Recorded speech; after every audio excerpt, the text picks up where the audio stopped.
representante do Ministério Público, declaro aberta a presente sessão, já justificando a ausência da senhora presidente, que se encontra em viagem oficial, ao mesmo tempo em que justifico a ausência da desembargadora Cesarinete Angelim, também em viagem oficial, e o desembargador Elcio Mendes, também em viagem oficial. Quero também justificar a ausência da eminente desembargadora Valdirene Cordeiro, porquanto em viagem não conseguiu chegar a tempo para a sessão. Na sequência, declarar aprovada a ata da sessão anterior e cumprimentando a Corte, na pessoa da eminente desembargadora evangelista nossa decana. Já chamo para julgamento, pela ordem, o item 18 da pauta, que diz respeito ao a revisão criminal número 1663-63, em que revisionando o Giliardi Oliveira, da relatoria da eminente desembargadora Regina, e revisão do desembargador Laudivon. Concedo, portanto, a palavra à sua excelência. Bom dia, presidente, desembargador Djalma, presidente em exercício, nobres pares, desembargadores, senhora procuradora de Justiça, doutora Gisele, senhores advogados, senhor doutor Valdir também, nosso advogado, que sempre ilustra aqui nossa tribuna.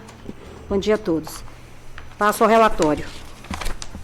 Trata-se de revisão criminal apresentada por Giliardi Oliveira Corrêa, condenado por infração ao artigo 121, parágrafo 2º, incisos 1, motivo torpe, e inciso 4, recurso que dificultou a defesa da vítima do Código Penal, a pena de 18 anos de reclusão em regime fechado, objetivando a nulidade do processo por ausência de decisão de pronúncia, nulidade do júri, uma vez que o julgamento contraria a prova dos autos, subsidiariamente a conversão da pena privativa de liberdade em medida de segurança e, por fim, caso mantida a decisão, requer que seja reconhecida a readequação de sua pena em face de suposta afronta ao texto expresso da lei penal, bem como provas novas de circunstâncias que autorizam a diminuição especial da pena. Para tanto, o requerente argumenta que não poderia ter sido pronunciado, uma vez que era inimputável e semi-imputável nos termos do artigo 45 da Lei 11.343, de 2006, pois dependente químico, sendo esta sua única tese defensiva. Aduz também haver nulidade do julgamento, uma vez que sua condenação foi contrária à evidência dos autos, pois os laudos periciais confirmaram que o revisionando era inimputável nos termos do artigo 45 da Lei 11.343, de 2006, à época da conduta delituosa, sendo que os jurados não observaram esta excludente de culpabilidade. Assevera ainda ser a sentença contrária ao texto de lei, pois não atendeu aos mandamentos constitucionais do devido processo legal e ampla defesa, já que foi deferido o incidente de insanidade mental do acusado posterior à sentença de pronúncia, sendo que deveria ter sido proferida nova decisão e não julgamento pelo tribunal do júri. Afirma ainda que as circunstâncias judiciais da culpabilidade e circunstâncias dos fatos e modo foram erroneamente fundamentadas, pois inerentes ao tipo penal ora violado, assim inseridas nas próprias qualificadoras do motivo torpe e recurso que impossibilitou a defesa da vítima, não podendo ser consideradas novamente na primeira fase da dosimetria da pena, sob pena de bis in idem. Diz ainda que a circunstância judicial da reconduta social foi amparada nos depoimentos de duas testemunhas, as quais alegaram que o requerente era violento, porém sem trazer uma justificativa para tanto. Assevera, por fim, que o magistrado pautou ainda a majoração da pena base em exame pericial, afirmando que a personalidade do revisionando era violenta e perigosa, porém não considerou o laudo para caracterizar sua inimputabilidade. Cabível, portanto, a revisão da dosimetria da pena. A Procuradoria-Geral de Justiça, em parecer acostado, às páginas 451 e 462, manifestou-se pela improcedência da revisão criminal. É o relatório.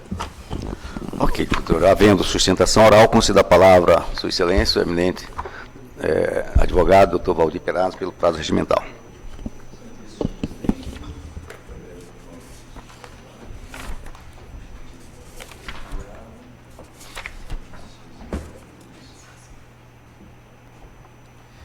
O revisionando foi denunciado pelo Ministério Público pelo crime de homicídio duplamente qualificado, motivo torpe e recurso que dificultou a defesa da vítima. Excelência, desde o primeiro momento, quando o revisionando compareceu à delegacia de polícia, já confessou o crime e já disse qual era a causa, terminando por dizer qual era a causa do crime pelo qual praticou. O revisionando é dependente químico há mais de 20 anos. E assim já o disse naquela ocasião em que foi interrogado na polícia. Dado início à instrução criminal, várias provas foram carreadas para os autos, demonstrando cabalmente que o revisionando não era só um dependente químico, era portador de uma comorbidade. Isto é, além da dependência química, é um paranoico, um psicótico. O próprio juiz que examinou o pedido de liberdade provisória já o disse, constato que é um dependente químico. Há um documento nos autos em que ele foi encaminhado para um CAPS-AD. No CAPS-AD, disse o seguinte, encaminhando para o OSMAC. O médico que atendeu o apelante, ora revisionando, consignou na declaração, relata o uso de substâncias entorpecentes, cocaína, e sintomas de paranoia, ansiedade, insegurança, instabilidade, e aqui eu friso, delírios e alucinações. Ora, só quem tem delírios e alucinações é quem é psicótico. Aliás, a doença mais grave, a doença mental mais grave é a psicose. Pois bem, o Ministério Público, onde ele foi atendido antes do crime, constatou o seguinte, peço vênia e abro aspas para o texto da própria psicóloga do Ministério Público. Diante de sua aceitação do tratamento, realizou-se algumas tentativas de internação na comunidade terapêutica Lucimar Lucena Ramos, tendo sido negada após avaliação da equipe e da constatação de que eu mesmo apresentava transtornos mentais e precisava, primeiramente, ser atendido no OSMAC, isto é, foi fazer um tratamento de dependência química, mas era visível o problema mental do revisionando. E a comunidade terapêutica disse, olha, ele primeiramente tem que se tratar de uma psicose, de uma doença mental. Lamentavelmente, o defensor público que atuou na defesa na primeira fase do júri, ao invés de pedir um incidente de insanidade mental do revisionando, pediu ao juiz, que posteriormente veio a ser o juiz que presidiu o júri, para que ele fosse internado. O juiz indefere, excelência, e indefere exatamente dizendo, olha, apesar dele ser dependente químico, isto é, o juiz poderia, a partir dali também, de ofício, instaurar um incidente de dependência química e de doença mental, porque ele não é só dependente, ele tem uma comorbidade, né? Ele já é dependente em razão da comorbidade que faz com que ele se torne um dependente químico. Pois bem, o constata a dependência química dele, mas não instaura um incidente de insanidade mental ou dependência química. O que acontece? Posteriormente, já depois de ele ter sido defendido por alguns advogados, volta novamente à Defensoria Pública e o defensor público, mesmo depois que o juiz já tinha pronunciado o revisionando, defere o incidente de doença mental. Ora, o juiz deveria ter feito antes da pronúncia, porque se o laudo constatasse a inimputabilidade, o juiz obrigatoriamente, na forma do artigo 415, deveria fazer uma absolvição sumária imprópria. Pois bem, deferido para o revisionando o incidente de dependência química, e esse foi feito por 2 psiquiatras. Só que o laudo que eles fizeram, excelência, não tinha fundamentação alguma, eles se limitavam tão somente a responder os quesitos. Ora, todos sabemos que um laudo psiquiátrico é quase que uma sentença, tem um relatório, uma fundamentação e uma conclusão, sob pena de, se assim não for, ser considerado como nulo. Foi exatamente o que aconteceu. O acusado, ora revisionando, foi levado a julgamento, e aí eu estava presente para fazer a defesa dele no tribunal do júri. Eu disse, excelência, isso não é laudo. Os psiquiatras se limitaram tão somente em responder os quesitos. E a juíza, atendendo ao pedido da defesa, mandou fazer um novo laudo psiquiátrico. E agora sim, excelência, nesse novo laudo psiquiátrico, os senhores peritos constataram, sem lugar a dúvida, de forma transparente, que o revisionando é um inimputável. Eu vou transcrever para os senhores, vou ler para os senhores, me permitam isso, um breve trecho na fundamentação, onde os psiquiatras diz com toda clareza que o revisionando é inimputável por incapacidade de se determinar. Ora, a capacidade de determinar-se diz respeito à vontade, é a faculdade mais importante do ser humano, dada por Deus, inteligir e determinar-se, que é exatamente o livre-arbítrio que o revisionando não detinha. Pois bem, excelência, veja o que diz o laudo psiquiátrico, que está encartado aos autos, as folhas 424 e 428. Peço vênia e abro aspas para os peritos. O periciando tem história de vida típica desde a puberdade, com tendência nítida a agir de modo imprevisível, agir sem consideração pelas consequências, humor imprevisível, e aqui eu negrito, incapacidade de controlar os comportamentos impulsivos, tudo isso exacerbado quando fazia uso de drogas. Ora, senhor presidente, essa hipótese enquadra-se perfeitamente na lei, no artigo 45, que diz o seguinte: é isento de pena o agente que, em razão da dependência ou sob o efeito proveniente de caso fortuito ou força maior de droga, era ao tempo da ação ou da omissão, qualquer que tenha sido a infração penal praticada, inteiramente incapaz de entender o caráter ilícito do fato ou de determinar-se de acordo com esse entendimento. Então, o que os peritos disseram? Não era que ele não tinha capacidade de inteligir, de se dar conta que era um crime, ele não tinha capacidade de determinar-se. E o laudo afirmou peremptoriamente: o revisionando não tem capacidade de determinar-se. Essa afirmação dos peritos se amolda perfeitamente ao que está dito no artigo 45 da Lei 11.343.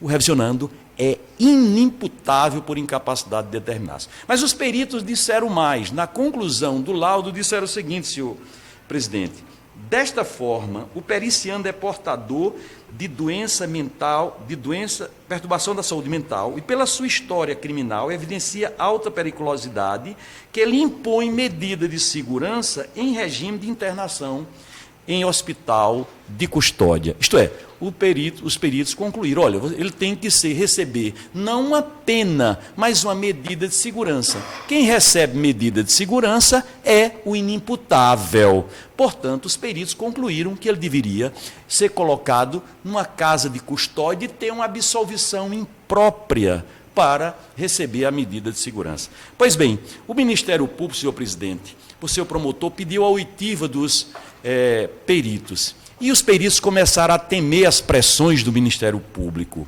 Um deles pediu para não ser ouvido, temia essa pressão do Ministério Público, sob a alegação de que tinha problemas de coração.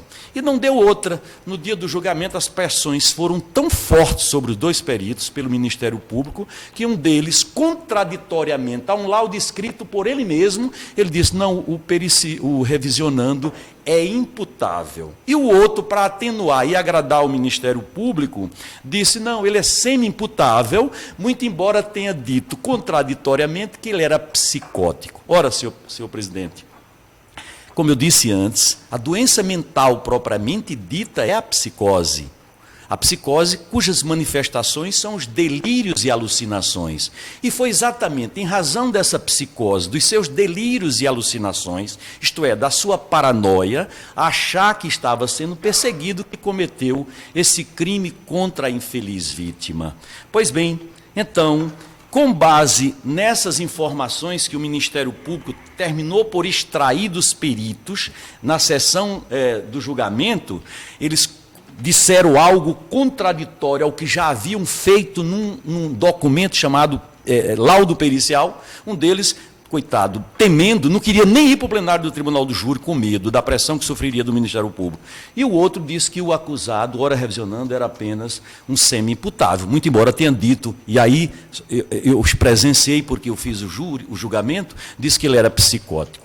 Pois bem, senhor presidente, com base nessas informações que o Ministério Público logrou obter dos dois peritos naquela ocasião, o acusado terminou sendo condenado a uma pena de 18 anos de prisão. E eu não tenho a menor dúvida de que o juiz que presidiu o Tribunal do Júri tem plena consciência de que o revisionando é doente mental. Tanto é, senhor presidente, que ele considerou o laudo como importante para ter a convicção de que o acusado, ora revisionando, era um doente mental, um psicótico, uma pessoa que sofre de delírios e alucinações, que nas suas razões de fundamentação da sentença que condenou o revisionando a pena de 18 anos de prisão, fundamentou-se nas circunstâncias, na fundamentação das circunstâncias judiciais, disse, eu leio para Vossa Excelência, personalidade violenta conforme laudo de folha 424 a 428. Isto é, o senhor juiz tinha plena consciência de que o acusado, ora revisionando, era um doente mental psicótico e fundamentou a sua sentença exatamente no laudo que o Conselho de Sentença ignorou e condenou. Ademais disso, senhor presidente, não foi apenas esse ato do juiz que demonstra que ele tinha convicção de que o laudo é verdadeiro. Posteriormente, já quando enviou a carta de guia para o cumprimento da pena, mandou um ofício que eu peço venha a Vossa Excelência para lê-lo, para demonstrar que Sua Excelência, o juiz do Tribunal do Júri, tinha plena consciência da doença mental do ora revisionando. Mandou ele o seguinte documento para o presídio. Considerando o julgamento realizado no dia 7 de março de 2017, tendo em vista que o laudo de folha 424 e 428 aponta que o condenado Giliardo Oliveira possui transtornos e elevada periculosidade, solicita a Vossa Senhoria a oferta de ações de saúde especializada para acompanhamento e tratamento de saúde mental do sentenciado. Pois bem, senhor presidente, o que é lamentável é que nós terminamos por agirmos como leigo no que diz respeito aos doentes mentais. Isto é, ainda perpassa na consciência dos operadores do direito, juízes, promotores, advogados, aquela convicção que é anterior à psiquiatria forense de Esquirol, que achava que o homem deveria responder apenas pelo seu fato, e não em decorrência da sua capacidade de entender e determinar-se. Então, a gente vê claramente isso aqui, apenas o desejo de aplicar uma pena em razão do fato, e não uma pena segundo o devido processo legal. É lamentável que isso ainda aconteça. E eu tenho a impressão, senhor presidente, e aqui vai uma sugestão e uma proposta, que o Tribunal do Júri, ou o Tribunal de Justiça do Estado do Acre já deveria ter muito tempo um quadro de psiquiatras para elaborar esses laudos, porque termina situações dessa natureza. As pessoas, os psiquiatras ficam com medo, com receio e terminam proferindo decisões absolutamente contraditórias. Então, nós gostaríamos de pedir aqui, como uma forma de homenagem ao direito e o devido processo legal, que esse processo seja anulado, e não é a partir do julgamento no Tribunal do Júri, senhor presidente. Esse julgamento deve ser anulado a partir da sentença de pronúncia, porque depois da mudança do Código de Processo Penal, um réu inimputável não vai mais para julgamento. Na hora que o juiz deferiu a realização do incidente de insanidade mental e esta constatou que o acusado era realmente um psicótico portador de uma doença mental com delírios e alucinações, sendo, portanto, inimputável, consequentemente, obviamente, a sentença de pronúncia estava anulada para que ele proferisse outra, absolvendo sumariamente o revisionando. Se Vossas Excelências não entenderem assim, pedimos que anule o julgamento para mandá-lo para o Tribunal do Júri, a fim de que seja reconhecida, pelo menos, o que o perito determinou, confirmou por ocasião do julgamento, de que o acusado, ora revisionando, é semi-imputável e faz jus à redução da sua pena em 1/3 até 2/3. E, finalmente, se ainda assim Vossas Excelências não entenderem, requeiro que adequem as circunstâncias judiciais para aplicar pelo menos uma sentença justa no seu mínimo legal de 12 anos por um crime duplamente qualificado. Ok, doutor Valdir. Com a palavra, Sua Excelência, doutor representante do Ministério Público, doutor Gisela Mubarak. Presidente, senhores desembargadores, defensor público, parecer do Procurador de Justiça Flávio Augusto Siqueira, que, em síntese, ele sustentou que, durante o julgamento do plenário do júri, os peritos foram inquiridos tanto pela defesa quanto pela acusação e foram categóricos em afirmar que o réu apesar de apresentar sequelas em decorrência dos efeitos do uso constante de substância entorpecente, era capaz de entender o caráter ilícito do crime pelo qual foi denunciado. E ele transcreveu todas as declarações dos peritos, que não tem nenhuma submissão hierárquica com o Ministério Público, não tem razão nenhuma para ter medo do Ministério Público, são profissionais habilitados, bem conhecidos na nossa sociedade, razão pela qual o Ministério Público manifesta-se pelo desprovimento do recurso. Com a relatora, desembargadora Regina. Presidente, Pois não. se a Excelência me permite, eu estou impedida deste processo. A Procuradora de Justiça, Lucília Evangelista, ela atuou no recurso. A Procuradora de Justiça, Lucília Evangelista, ela atuou na fase do recurso de apelação. Ok, desembargadora Eva. Desembargadora Regina.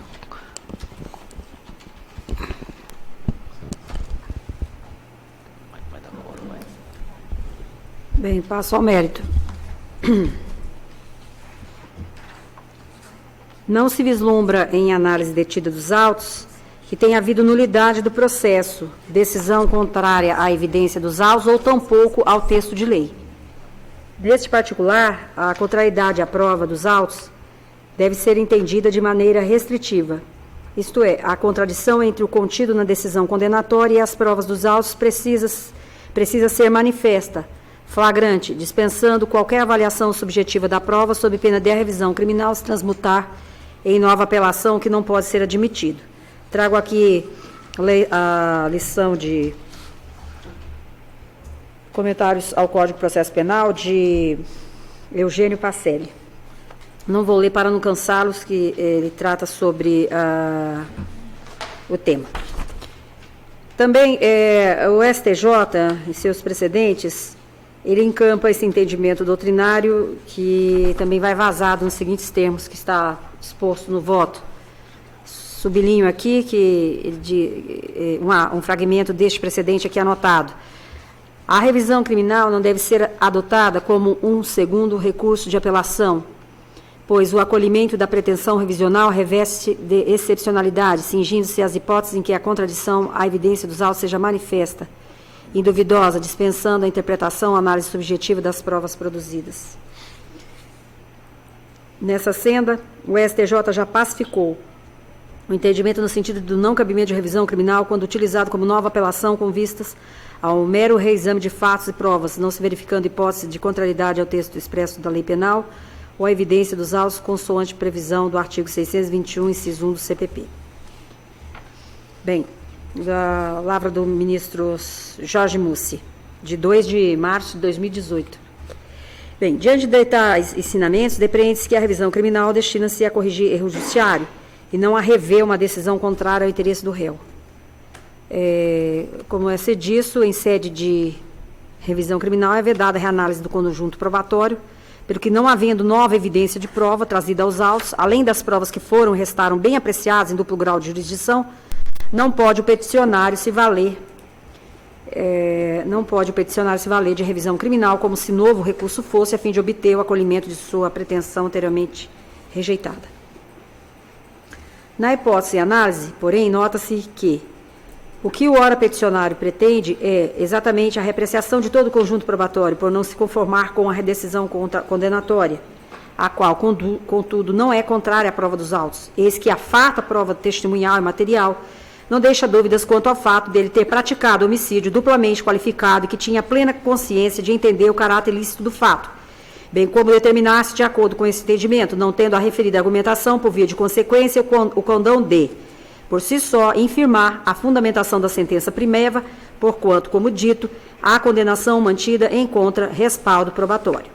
Destaque-se que não há infringência ao devido processo legal e ampla defesa, uma vez que o fato do juízo a qual ter deferido incidente de insanidade mental posteriormente à decisão de pronúncia não revoga ou anula automaticamente essa decisão, a qual, inclusive, já havia transitado e julgado. Ademais, tenha-se em consideração que os juízes, em qualquer instância, são obrigados a proferirem suas decisões de acordo com as suas convicções e motivadamente. A decisão proferida pelo juízo de conhecimento está motivada e restou confirmada à unanimidade por esta Corte no acordo número 24.599, razão pela qual também não se constata qualquer afronta a texto de lei, conforme quer fazer o peticionário. A propósito, este egrégio tribunal, ao julgar o recurso de apelação outrora interposto em favor do peticionário, do reexaminando, abordou e decidiu o questionamento acerca da inimputabilidade feita nesta revisional, sem deixar qualquer aso para a discussão da matéria, valendo por pertinente destacar os seguintes trechos do venerando acordo, páginas 433/434. Eu vou deixar de ler, para não cansá-los, todos os senhores têm disponível aí o fragmento do acordo deste tribunal. Assim, não se vislumbra, não se verifica qualquer dificuldade para constatar que o pedido revisional formulado às páginas 1/33 não vai além de uma manifesta renovação da pretensão de absolvição outrora postulada em favor do peticionário nas razões do recurso de apelação de páginas 356 e 373, o que significa dizer que a defesa não trouxe nenhum elemento probatório inédito que destoe daqueles anteriormente encartados na demanda criminal originária, resultando a inequívoca conclusão de que o único objetivo traçado nesta revisional é rediscutir a prova produzida na referida ação penal, cuja análise já restou exaurida na primitiva sentença chancelada em grau recursal. Prosseguindo-se, por fim, quanto ao pedido subsidiário de redução das penas, há argumento de que suas circunstâncias judiciais, motivos, circunstâncias e consequências foram equivocadamente analisados pelo julgador, a qual, não se justificando, portanto, a imposição de reprimenda em patamar superior ao mínimo legal, sobreleva a crescer que as reprimendas restaram, neste caso concreto, bem dosadas. Além disso, cumpre esclarecer que a via revisional, em tese, não se mostra como meio processual adequado para a reapreciação de questões meritórias quanto à desumetria da pena. Contudo, é pacífico o entendimento jurisprudencial no sentido de ser admissível a rescisão da sentença para combater questões de flagrante ilegalidade, inconstitucionalidade ou erro técnico, nessa sendo incabível a modificação com base em afirmação da defesa de que as circunstâncias judiciais, a seu ver, não são desfavoráveis ao requerente ou inerentes ao tipo penal. Registre-se que a fixação das penas base acima do mínimo legal não autoriza a rescisão do julgado, notadamente considerando que o magistrado, no julgamento da ação penal, reconheceu a existência de circunstâncias judiciais desfavoráveis, fundamentando a necessidade de maior rigor, notadamente quando da prática de homicídio duplamente qualificado e uma elevação quando da imposição das sanções básicas. Logo, a fixação das penas base acima do mínimo legal não importou qualquer contrariedade à lei penal, tampouco foi contrária à evidência dos autos, porque, em observância aos princípios da proporcionalidade e da razoabilidade. Ademais, a natureza da questão trazida a lume pelo peticionário, valoração da circunstância judicial, é de cunho subjetivo, posto que dependerá do livre convencimento motivado de cada julgador, eis que a lei não estabelece critérios para a sua aferição. Mais ainda, vê-se que o reexaminando busca o reexame de tese já exaustivamente enfrentado, que não se admite sob ofensa ao disposto no artigo 621 do CP. Logo evidenciada a impossibilidade de reexame de prova já apreciada na fase de cognição, não há falácia em redução de pena aplicada em desfavor do peticionário. E, portanto, não tendo sido demonstrado erro no julgamento, de modo a autorizar a revisão do julgado, deve ser mantida a condenação do peticionário, que não se encontra em afronta com as evidências dos autos ou texto expresso de lei, surgimento de novas provas de sua inocência, tampouco se enquadra em nenhuma das hipóteses, como já disse, elencadas no artigo 621 do CPP, autorizar a revisão. Então, por estas linhas de argumentação, eu julgo improcedente a referida ação revisional. Custas pelo reexaminando, ficando suspensa a exigibilidade do pagamento, uma vez que foi deferida neste ato à justiça gratuita. Como voto, excelências? Ok. Desembargador Laudivon, na qualidade de revisor. Senhor presidente, eu cumprimento Vossa Excelência, os eminentes pares, cumprimento a senhora Procuradora de Justiça, doutor advogado, doutor Valdir, partes e servidores desta casa. Eu tenho o mesmo entendimento da senhora relatora, trata-se de reapreciação do conjunto probatório, o que seria vedado, a rediscussão da prova. Entendo também que a pena foi bem dosada e acompanho, portanto, todos os fundamentos expostos pela senhora relatora pela improcedência da revisão criminal. Desembargador Samuel Evangelista, com voto. Cumprimento Vossa Excelência, senhor presidente, cumprimento os demais desembargadores, senhora Procuradora de Justiça Gisele Mubarak, senhora diretora, o advogado Valdir Perazzo, servidores do Poder Judiciário e do Ministério Público, demais presentes. Eu participei do julgamento na Câmara Criminal, senhor presidente, e fui o relator da apelação criminal. Nós estamos diante de a revisão criminal que pretende reexaminar a prova, né? Na verdade, essa ação penal teve uma instrução bastante conturbada, tanto que após a pronúncia houve o peticionamento para que ele fosse submetido ao exame de sanidade mental, e depois desse exame pretendeu-se que a decisão de pronúncia, já transitada em julgado, fosse revista. Esse julgamento no âmbito do Tribunal do Júri foi adiado várias vezes. Num dos adiamentos foi requerido novamente a instauração desse incidente, de novo incidente de insanidade. A juíza deferiu, suspendeu a sessão e deferiu a instauração do incidente, mas desde que fosse às expensas do revisionando. Ele contratou o médico José Joaquim, que já estava aposentado, né, nós todos conhecemos,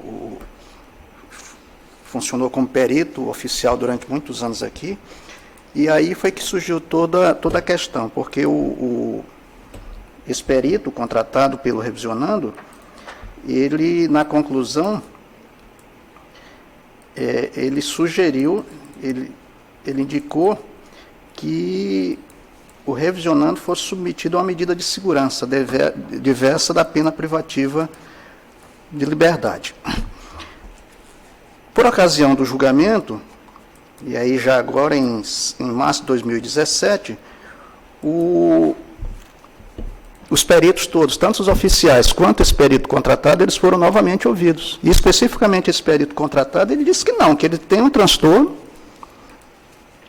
decorrente do uso continuado de substância entorpecente, mas de que ele não é louco, que ele não é um alienado, né? Que ele é, sim, imputável. E a decisão do Conselho de Sentença veio exatamente em cima do que diz, porque a tese era de inimputabilidade, a tese submetida ao Conselho de Sentença, e a decisão do jurado veio exatamente em cima do que disseram os peritos oficiais e esse perito particular. Então, a Câmara, naquela ocasião, entendeu que a decisão não era contrária à prova dos autos, porque o Conselho de Sentença havia decidido em cima de uma das versões, em cima da opinião dos peritos oficiais e o perito contratado, e findou por julgar procedente a denúncia. Então, a matéria aqui trazida é uma matéria que foi examinada já no âmbito da Câmara, e aqui se trata, evidentemente, de um reexame. Eu acompanho o voto da eminente relatora, seguida pelo revisor, porque não vejo que prova nova surgiu aqui para que nós pudéssemos julgar procedente a revisão criminal. Com meu voto. Ok, desembargador Samuel. Desembargador Pedro, com voto. Saúdo Vossa Excelência, eminentes pares, senhor Procurador Gisele, seja bem-vindo a este plenário, senhores advogados presentes, senhores presentes aqui, senhor advogado. Realmente é tentadora a tese do ilustre advogado, como sempre muito combativo, mas depois da aula aqui rememorativa do desembargador Samuel, não precisa mais comentários, né? Eu peço vênia, mas eu vou acompanhar a senhora relatora, o revisor e o senhor Samuel também pela improcedência do revisionamento, do recurso. Ok, desembargador Pedro. Desembargador Roberto, com voto. Cumprimento Vossa Excelência, desembargador Djalma, senhor nomes ilustres colegas, cumprimento a senhora Procuradora de Justiça, doutora Gisele Mubarak, os advogados na pessoa do doutor Valdir Perazzo, nossa eventuários, doutora Denise, doutor Wellington, assistente do Ministério Público, e os demais presentes, bom dia a todos. Acompanho o voto da eminente relatora e do senhor revisor e dos colegas que me antecederam pela improcedência da revisão criminal, em que pese o brilhantismo de sempre da sustentação oral do doutor Valdir Perazzo.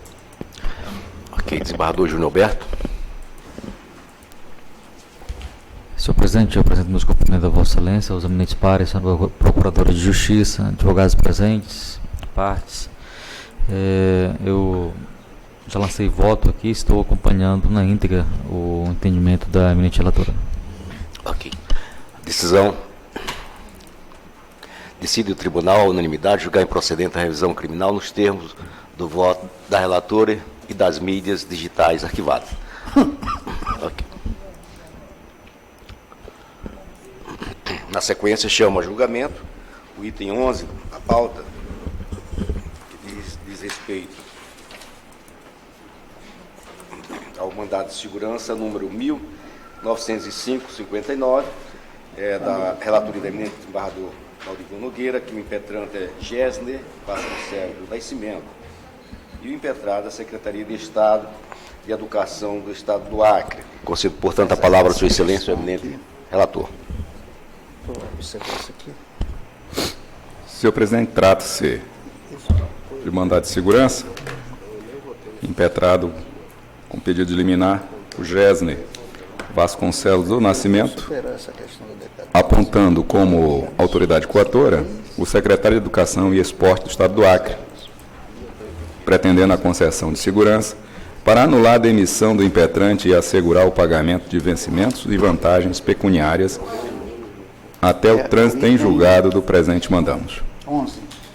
Narra o impetrante que foi aprovado e empossado em 2 concursos públicos para professor do quadro da Secretaria de Educação do Estado do Acre, um no ano de 92 e outro em 1994, e ainda em um cargo de professor na Secretaria Municipal de Educação de Rio Branco, Acre, no ano de 1994.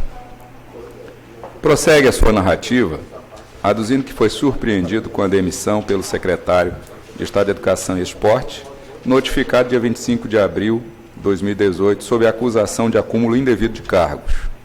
Aduz que não foi levada em consideração, pela autoridade apontada à coatora, o relatório final da Comissão do Processo Administrativo Disciplinar, que opinou pela consumação da decadência administrativa, sugerindo o arquivamento do PAD. Assere que o fato de possuir 3 contratos com o poder público é fato de conhecimento de inúmeros funcionários da Secretaria de Educação, não havendo qualquer fato que desabone a sua conduta e assiduidade.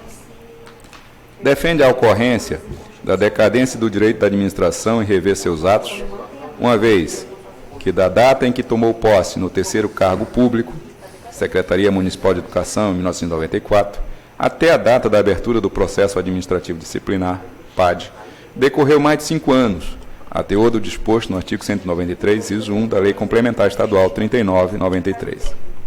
Assevera que, no presente caso concreto, a administração pública foi omissa por mais de 2 décadas, e 2 décadas e meia, para anular o ato administrativo de admissão do impetrante, com base no artigo 37, inciso 16, da Constituição de 88 e Constituição Estadual, que veda a acumulação de cargos públicos, e mesmo tendo conhecimento, através de seus prepostos, diretores, coordenadores, chefes imediatos do servidor impetrante, não agiram.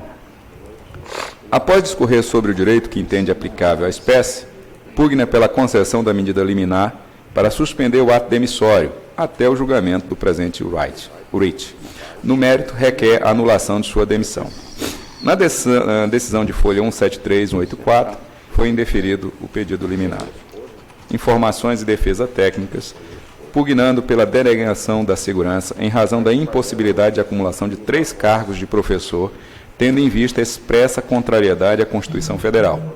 Defende ainda a inaplicabilidade da decadência em situações flagrantemente inconstitucionais. Em manifestação da Procuradoria-Geral de Justiça, folhas 363 e 383, flui no sentido de denegação da segurança. É o relatório, senhor presidente. Ok, havendo sustentação, concedo a palavra pelo prazo regimental a Sua Excelência, o eminente advogado, doutor Rodrigo Mafra. Obrigado, presidente.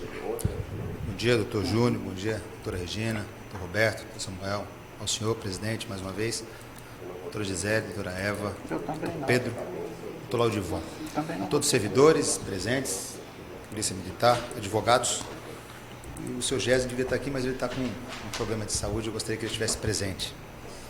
Mas como foi bem relatado, o que foi aqui abordado e o que nós desejamos trazer aos senhores e às senhoras, é um assunto que eu vejo ser retórico aqui no tribunal e primeiro, segundo, terceiro grau, já que nós vemos alguns comportamentos da parte do Estado do Acre, por seus gestores, de total incompetência. Eu falo isso com tristeza, porque nós estamos falando de um regimento que nós estamos inseridos. De qualquer forma, nós estamos dentro desse procedimento. Vivemos isso todos os dias e vemos o quanto eles têm sido incapazes de poder gerir corretamente aquilo que cabia a cada um deles, sobretudo os gestores. O professor Gerson Vasconcelos, ele na verdade fez os concursos públicos. Ele fez em 92 o primeiro concurso público, foi concursado, passou pelas provas, foi habilitado e empossado. Em 94, ele passou por 2 concursos públicos, o segundo contrato com o Estado também, e o terceiro, que nós estamos falando aqui, com o município de Rio Branco. Foi concursado, foi registrado, foi aceito, fez as provas, foi aprovado e foi empossado. Nós estamos falando de uma pessoa que, dentro dos documentos que compõem o mandado de segurança, existem várias declarações que são pertinentes demais para esse caso em concreto. Nós estamos falando aqui de um caso específico. Apesar da lei ser geral, nós temos que buscar entender a aplicação imediata para esse caso. Eu gostaria de pedir a atenção do senhor com relação a essa situação específica, já que essa situação de passados 26 anos, ele, como um servidor público, trabalhou, as declarações contidas nos documentos comprovam que aquilo que atesta a Constituição, artigo 37, da vedação, que nós vamos tratar isso na sequência, mas ela traz especificamente de incompatibilidade de situações, especificamente com relação ao tempo, ao horário, ao que obviamente causa o nosso dia a dia, o nosso trabalho, o nosso labor, é o tempo. Ele foi passado por todos esses crivos, por todas essas avaliações e por todos esses procedimentos de investigação, porque ele passou por um processo de investigação. A comissão do PAD, ela fez uma investigação, ela fez uma apuração, ela fez um ajuste, ela buscou aplicar aquilo que era, inclusive o próprio parecer dessa comissão, isenta e imparcial, disse que era desfavorável no sentido de tornar o servidor e perder esse contrato e perder a rentabilidade que ele tem e o rendimento como foi feito. Mesmo assim, o Estado do Acre, ela aplicou uma regra, no nosso ver, abusiva e ilegal, porque o órgão que teria a capacidade para poder fazer uma avaliação técnica para isso, foi feito. Ele passou pelo crivo dessa avaliação e foi, mais uma vez, repito, com o documento que Vossas Excelências têm, tiveram conhecimento, a comissão ela definiu que não há como se aplicar a regra que eles estão aplicando. A gestão do Estado do Acre está aplicando algo que está criando uma insegurança jurídica insustentável em vários procedimentos. Eu falo isso porque a própria lei que o Estado do Acre ela tem por base, e eu digo e cito essa lei, que é a Lei Complementar número 39 de 1993, no seu artigo 193, é básico aquilo que está dizendo ali, é uma questão de decadência e prescrição. O fato aqui é muito simples a gente poder avaliar no critério jurídico. É a decadência e a prescrição. A decadência nós sabemos juridicamente que é a perca do direito de ação. Decaiu o direito de ação legalmente, juridicamente falando, no princípio legal, conforme o artigo 193 dessa lei, 39 de 1993, que diz o seguinte: a ação disciplinar prescreverá. Ou seja, o direito de aplicar essa medida que eles estão aplicando prescreveria e prescreverá, porque essa lei está em vigor, em 5 anos. Eu vou ler o inciso 1 que diz sobre esse tema. A ação disciplinar prescreverá em 5 anos, quanto às infrações e destituição puníveis com demissão, cassação de aposentadoria ou disponibilidade e destituição de cargo em comissão. Não podemos aceitar o argumento de que o Estado não sabia.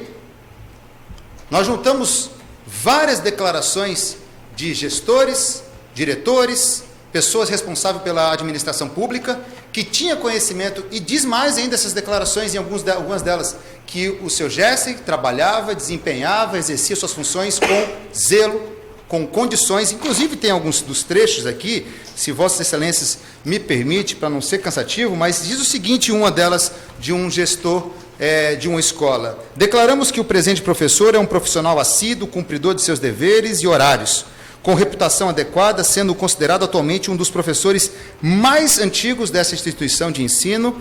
Lembramos ainda que a carga horária do professor não colide uma com a outra, permitindo a execução de seus trabalhos de forma harmoniosa, e essa é uma das declarações que foi apresentada. Dentro dessa visão, aplicamos dentro do contexto jurídico, objetivo, que eles não poderiam, depois de 26 anos, dizer que não sabiam do que estava acontecendo. Repito o que foi dito inicialmente: ele foi concursado, passou pelo crivo da avaliação, gestão, cuidado, posse, e ao longo desses 26 anos, ele teve tudo o que precisava para não ter sido tomada posse. Apesar de que a própria Constituição, e aí eu cito a emenda constitucional, que é conhecida no terminologia jurídica como a reforma administrativa, que ela entrou em vigor em 1998, os incisos desse artigo 37, ele fala sobre alguns temas do tipo, alterando o prazo de estabilidade, que antigamente era de 2 anos, antes do vigor dessa norma, 2 anos. Passado essa aplicação, essa reforma administrativa, através dessa emenda, ela alterou para 3 anos. Isso é uma questão que, nesse caso concreto, não é muito significativo, porque 2 ou 3 anos não importa, o fato é que ele está dentro desse contexto. O que nos chama a atenção é os incisos, em especial aquilo que veda essa acumulação de cargo.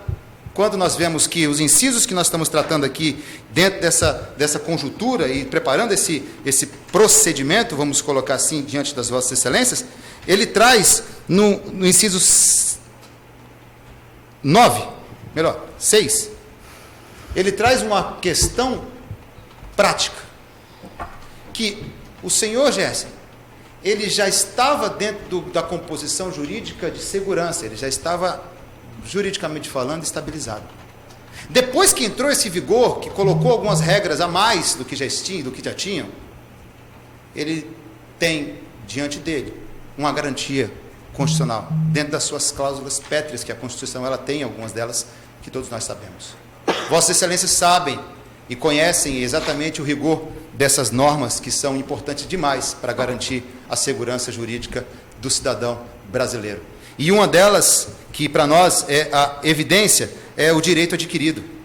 E o inciso 36 do artigo 5º diz o seguinte: não pode a lei que entrar em vigor retroceder para prejudicar quem quer que seja.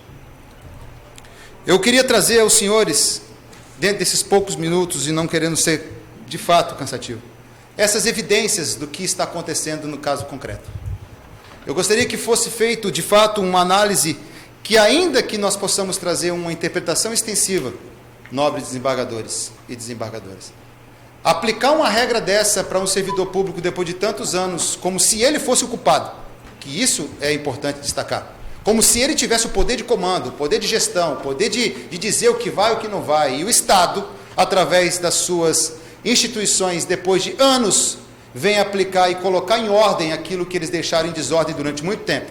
Ao meu ver, é um desastre que vai ser cumulado com um sentimento de injustiça muito grande, partindo dos princípios legais. Eu não estou nem trazendo aqui a questão apenas do contexto moral e ético, estou falando da questão jurídica legal. É bem certo que nós devemos trazer para dentro dessa baila a ordem tem que existir. E eu agradeço a Deus pelos senhores, porque vocês representam a ordem em tudo isso. E essa ordem eu gostaria que de fato fosse apresentada dentro desse viés.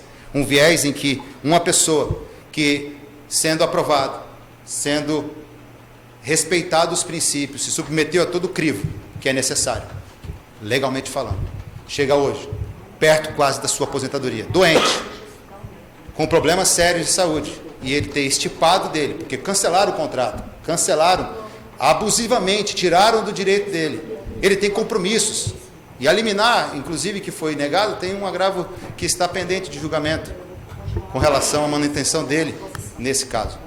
Esse ponto específico, sob a égide do princípio da segurança jurídica, nós viemos aqui e sustentamos o que foi feito por escrito.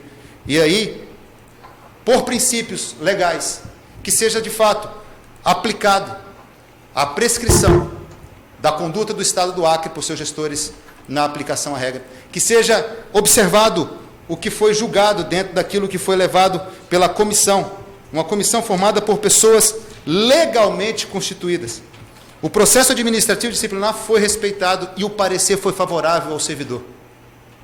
Só que vieram com o seu poder de caneta e decidiram como bem quiseram. Está nas mãos dos senhores, mais uma vez, uma decisão difícil, dentro da visão, obviamente, clara, daquilo que vossas senhorias representam dentro desse conjunto social que vivemos, que é muito triste, mas o nosso requerimento aqui, diante de tudo isso, é que seja anulado esse ato que foi proferido, que seja restituído o salário desse trabalhador, que ele volte às suas ocupações normais e que seja julgado esse mandato de segurança dentro da sua visão, na procedência dos pedidos ali elencados. Eu agradeço pela atenção de todos e peço aí perdão por alguma forma de desrespeito, se foi em algum momento. Obrigado.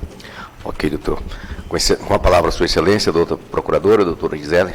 Senhor presidente, senhores desembargadores, ilustres advogado, o parecer do Procurador de Justiça William João Silva, que sustentou o entendimento do Superior Tribunal de Justiça, no sentido de que o ato administrativo nulo não se convalida com o decurso do tempo, podendo ser revisto pela administração ou pelo Poder Judiciário a qualquer tempo, sem que para isso se sujeite a qualquer prazo decadencial, razão pela qual o Ministério Público manifesta-se pela denegação da segurança. Ok, doutora. Desembargador Aldivão, com a palavra. Senhor presidente, inicialmente é importante destacar que nós estamos diante de um mandado de segurança cujo direito líquido e certo deve ser aferido de plano, mediante prova pré-constituída. Nós estamos aqui numa ação ordinária que vai se discutir outras questões que dizem respeito sobre eventual direito subjetivo, baseado em algum outro direito fundamental que não o do livre acesso aos cargos públicos. E no ponto, o que está em discussão é o que precisamente estabelece o artigo 37 e alíneas da Constituição Federal, onde consta que a acumulação de cargos públicos é prática vedada pela Constituição Federal, ressalvadas as exceções que a própria Constituição estabelece. E, no caso, ela na linha A, de 2 cargos de professor, e na linha B, 1 cargo de professor e outro técnico científico. Na hipótese dos autos, o impetrante confirma na exordial estar a ocupar 3 cargos da administração pública, sendo 2 junto ao Poder Público Estadual e 1 no municipal.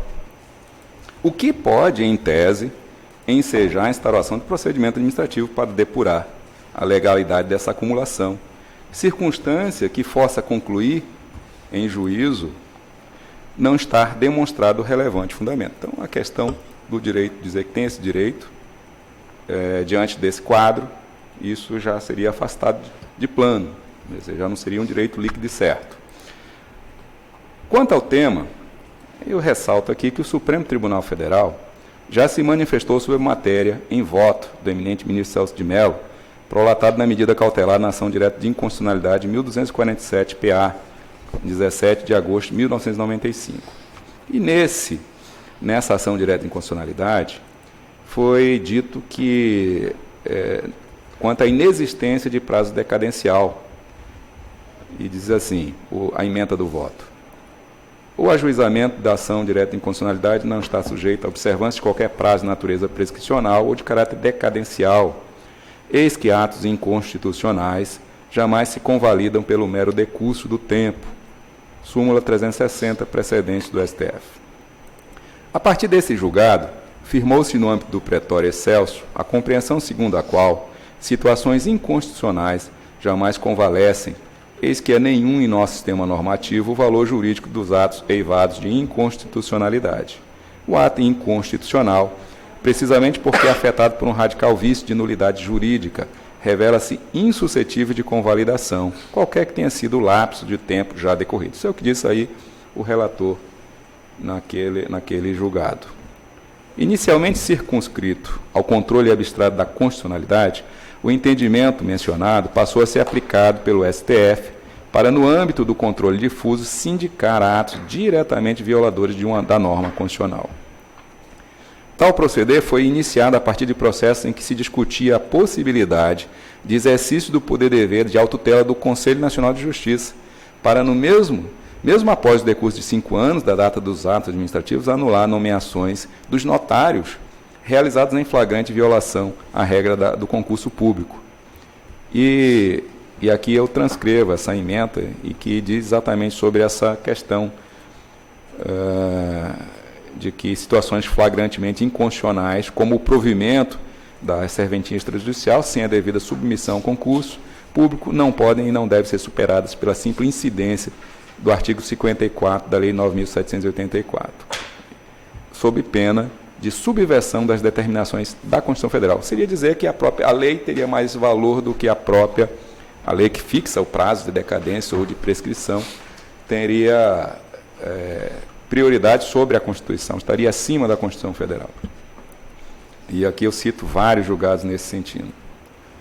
E destaco também a fundamentação apresentada pelo ministro Luiz Fux no julgamento do mandato de segurança 26.860, em que ele destaca sobre isso, que é muito mais importante, aqui as palavras dele, é muito mais importante, assertivo de que, quando estamos diante de uma afronta literal ao texto constitucional, é inadmissível que tenhamos uma norma legal que termine por proteger a perpetuação de determinado ato eivado de inconstitucionalidade desde o seu berço.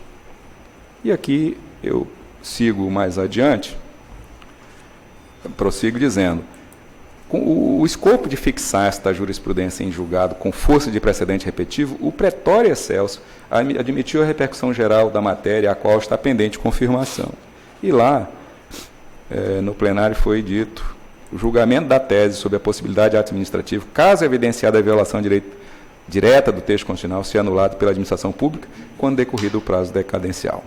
Eu digo, não é diferente a orientação do STJ, que desde 11 de setembro de 2013, data do julgamento do mandato de segurança 20.148, da relatoria do ministro Arnaldo Esteves Lima, graçam na jurisprudência daquela corte precedentes negando a possibilidade de decadência da autotutela administrativa direcionada à correção de acúmulo inconstitucional de cargos públicos. E aqui eu cito a ementa do leading case, no qual o relator expressamente se reportou à célebre tese do ministro Celso de Mello. Quer dizer, aquilo que foi discutido no STF já teve repercussão também no STJ. Cito vários julgados nesse sentido. Para além do robusto argumento da autoridade que representa a jurisprudência dos 2 maiores tribunais brasileiros, assim eu faço em respeito à suprema hierarquia também das regras da Constituição Federal. E aqui eu cito o Robert Alex, que é o jurista alemão, que diz que as regras são uma espécie de norma que é um mandamento de definição e que possuem suporte fático restrito. E, quando válidas e incidentes, são de imperativa aplicação. Ou seja, se a regra ela deve ser aplicada como ela está estabelecida, uma vez que já é a ponderação feita pelo legislador. E, segundo essa doutrina, um conflito entre regras incidentes entre uma mesma situação é resolvido ou pela declaração de invalidade de uma delas, ou em razão da contrariedade da regra inválida a outra norma de hierarquia superior, ou pelo estabelecimento de uma cláusula de exceção, de sorte que a eficácia da regra excepcionada fica afastada naquele caso particular. É exatamente o que se dá quando o legislador estabelece regras que determinam a extinção de direitos, faculdades e poderes em razão do decurso do tempo. Tais dispositivos enunciam nada mais do que cláusulas de exceção. Uma regra que estabelece uma prescrição é uma cláusula de exceção a outra norma que está a estabelecer um direito. E importa no estabelecimento de regras especiais, em face daquelas normas gerais, que estatuem os direitos, faculdades, poderes, prejudicados pela inércia dos respectivos titulares, afastando a incidência destas. E é precisamente no estudo destas cláusulas excepcionais que reside o nogorde da presente discussão. No ponto, é de conhecimento geral o conceito segundo o qual uma regra jurídica somente pode ser excepcionada, modificada ou revogada por outra de igual ou superior hierarquia. Admitir a possibilidade de uma regra inferior excepcionar, no caso a lei que estabelece a decadência, excepcionar uma regra superior, no caso a Constituição, no limite, na pura e simples desconsideração da hierarquia como critério de resolução antinomista. Eles teriam de desconsiderar a Constituição. Uma norma infraconstitucional não pode afastar a força normativa da Constituição. Nós não estamos aqui discutindo outros direitos subjetivos, porque não é este o meio, a via adequada para se discutir eventual direito subjetivo, a confiança na permanência no cargo. Não estamos discutindo isso aqui. Discutindo direito líquido certo. Qual é o direito líquido certo aqui? Esse é o que está se discutindo. Há um direito líquido certo a permanecer no cargo quando a Constituição diz que não pode. No plano da relação entre normas constitucionais e infraconstitucionais, tal constatação implicaria em verdadeira negativa do princípio da força normativa da Constituição, bem como violação do procedimento de emenda estatuído pelo Constituinte.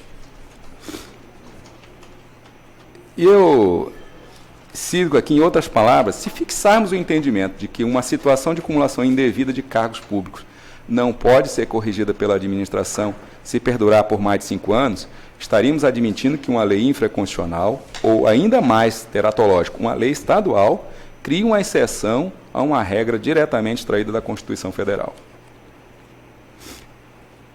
Não é outro entendimento que se extrai do regimento interno do Conselho Nacional da Justiça, órgão administrativo máximo do âmbito do Poder Judiciário, que constou lá no parágrafo único do artigo 91 o seguinte: não será admitido o controle de atos administrativos praticados há mais de 5 anos.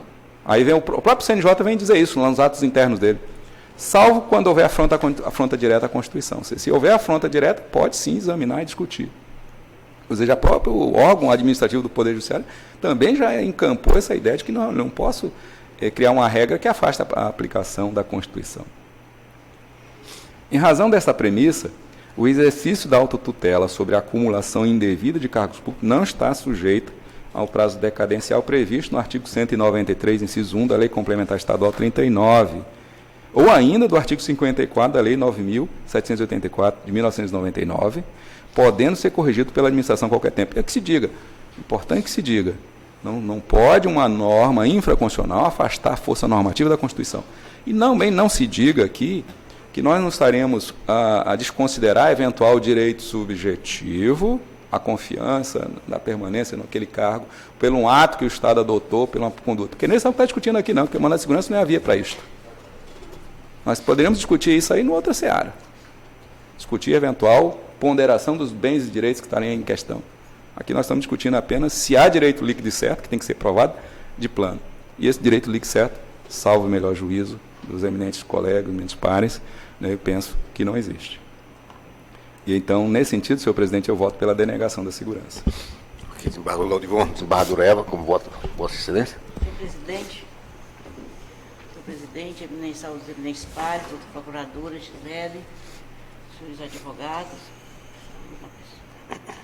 Pois bem, eu tenho que inúmeros julgados deste tribunal enfrentar esta tese da decadência administrativa. Inúmeros julgados. E digo que eu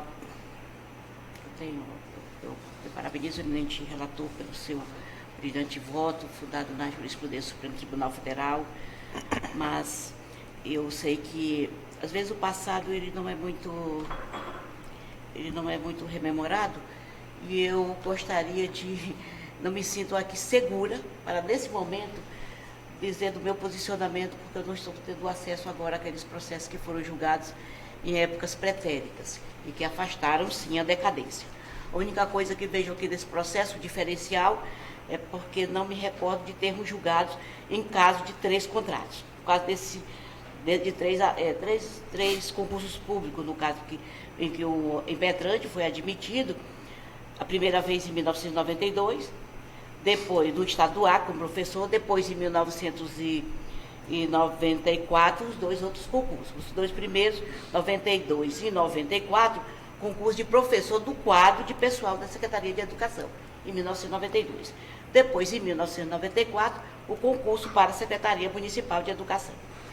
Vejo aqui que, inclusive, as declarações do chefe imediato dele, dizendo que ele é um excepcional servidor que presta os 3 turnos de serviço, que é do conhecimento dele há mais de 15 anos, Eu gostaria, senhor presidente, eu vou pedir vista para me acercar da questão fática. Vejo que os precedentes que existem, eu estou de acordo com eles. À primeira vista, eu não votei ontem à noite para maturar mais a questão, mas vejo que parece-me que ainda não foi, essa questão da decadência, ela não foi apreciada ainda, a mim parece, em termos de repercussão geral, que nos tornaria vinculante, tornaria a situação vinculante. Então, eu vou pedir vista para me deter a análise especificamente deste problema e fazer um cotejo com o que decidiu-se anteriormente, tá? Nesta corte, com relação ao tema decadência. É por isso que eu peço vista, com essas justificativas. Desembargador Samuel. Eu também não votei, senhor presidente, porque nós temos uma situação diferenciada aqui, né? Que além do argumento da decadência, nós temos uma situação de três cargos, né? Que tínhamos enfrentado até então somente aquela situação de 2 cargos. Eu vou aguardar o voto visto. Né? Desembargador Pedro Hanse. Renovo saudações para o ilustre advogado Rodrigo e o doutor Carpegiani, presente também aqui nesse plenário, pela sustentação, pelo trabalho. Apesar de haver manifestado, eu também tive essa questão da dúvida da decadência. Assim, eu vou estudar também essa questão, reanimar minha cabeça, que são decadentes já enfrentados por esta corte, que é uma posição isolada do ilustre relator, mas eu vou aguardar o voto de vista e também reexaminar essa questão. Quanto ao outro ponto, eu também me reservo. Assim, eu reservo por mais tarde. Ok. Desembargador Roberto Barros. Senhor presidente, eu declarar o meu impedimento para atuar nesse feito. Eu fiquei aqui que o impetrante é irmão do meu sogro, então vai dar 3º grau, né? Embora seja uma matéria conhecida e bem esclarecido pelo desembargador Eva, mas em razão do impedimento, eu não posso participar do julgamento, declaro meu impedimento. Ok. Desembargadora Regina.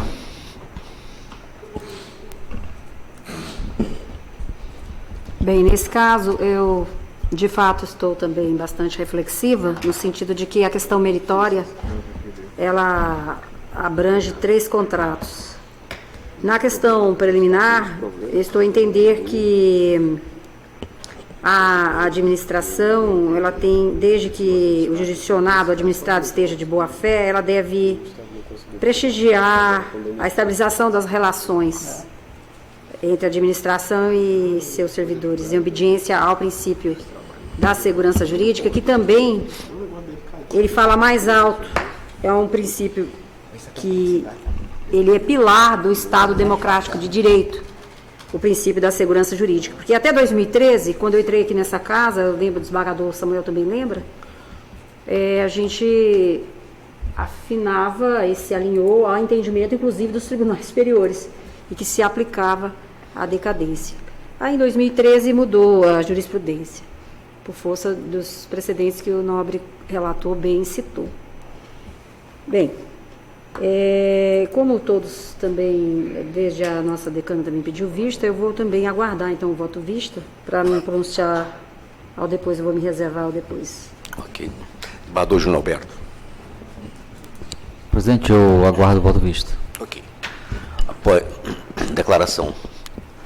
Após o desembargador relator Laudivon Nogueira votar pela inocorrência do estudo da decadência, né? E denegar a segurança, pediu vista a eminente desembargadora Evangelista. Reservaram-se os demais membros a aguardar o voto de vista. Bom, não há mais sustentação. Vamos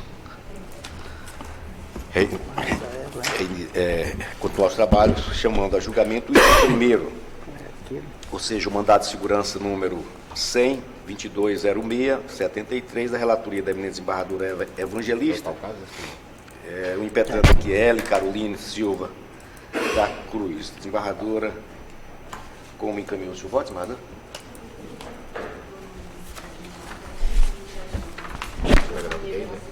Pela posição da segurança. Doutora Gisele? O Ministério Público manifestou-se no mesmo sentido. Ok. Desembargador Samuel? Senhor presidente, eu não lancei voto aqui Porque é uma situação, desembargadora Eva, que nós iremos mudar a linha de entendimento do tribunal, né? Porque o tribunal até então vem entendendo, com base nos precedentes, tanto do STJ quanto do próprio Supremo, de que o estado de gravidez não autoriza a remarcação do teste de aptidão. O que acontece é que o Supremo Tribunal Federal, estou colocando aqui para nós discutirmos, né? Eu não tenho nenhum problema em acompanhar o voto da relatora em mudar o entendimento do tribunal. O Supremo Tribunal Federal, no RE 630-733, da relatoria do ministro Gilmar Mendes, ele reconheceu a repercussão geral, é o tema 335, dizendo que a doença não autoriza a remarcação do estado do teste de aptidão. Ocorre que agora, no mês de novembro, a eminente relatora coloca isso no voto, no RE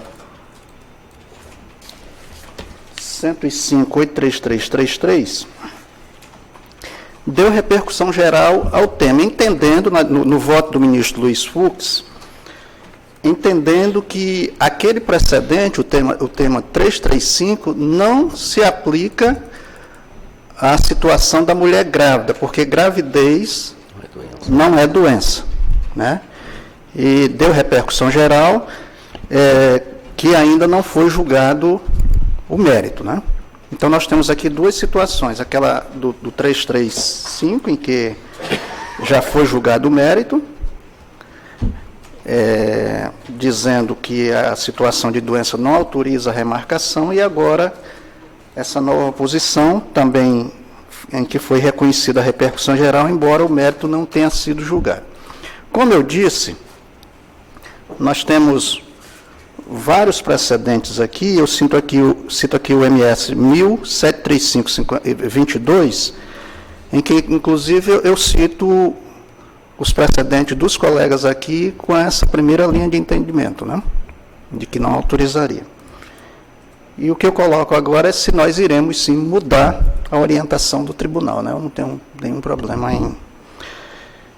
Mas ela está concedendo a ordem, né? Sim, concedendo com esse novo entendimento de que a gravidez não é doença. Não é doença e que, portanto, não autoriza. Nós já tivemos, se me permite a parte, nós tivemos, pelo menos aqui tem vários precedentes, acho que tem um também da minha lavra, da desembargadora Cesarinete, fazendo a proteção do direito à vida e à dignidade do nascituro e da maternidade, porque submeter a mulher ao raio-x, simplesmente... Teve o do raio-x? Mas aqui é gravidez. É um exame que ela precisa submeter, é só um deles, só o raio-x, né, desembargador? Raio-x do tórax. Só raio-x. Lesão então é proteção à maternidade e ao nascituro. Mas, ok, desembargador, desculpa. Obrigada pela parte.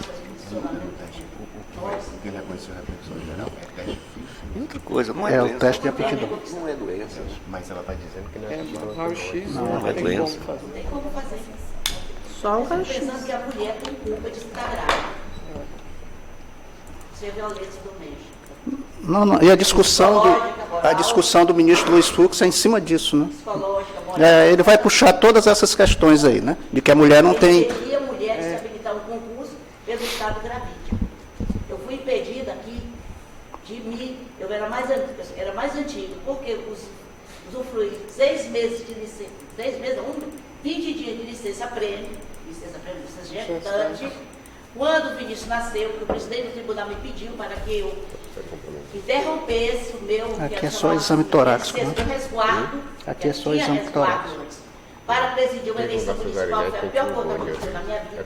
Eu perdi a minha dignidade. Eu tive que vir discutir isso, porque a nossa lei não permitia. Agora, são todos os exames que ela não quer subir? Não tinha previsão para mulheres. Aqui é só o do tórax. Só raio-x do tórax. Essa linha eu defendo. Proteção No meu eu disse que Proteção depois à que ela criança. terminasse depois ela teria que apresentar. Não, mas eu não estou divergindo do seu voto, Fui não. mais incisiva, não, espera aí, fui mais incisiva por isso, porque eu senti isso. Senti também quando joguei o mandado de segurança da primeira coronel do estado do Acre, chamada Margarete, impedida de ser promovida pela condição de mulher. Hoje está na reserva.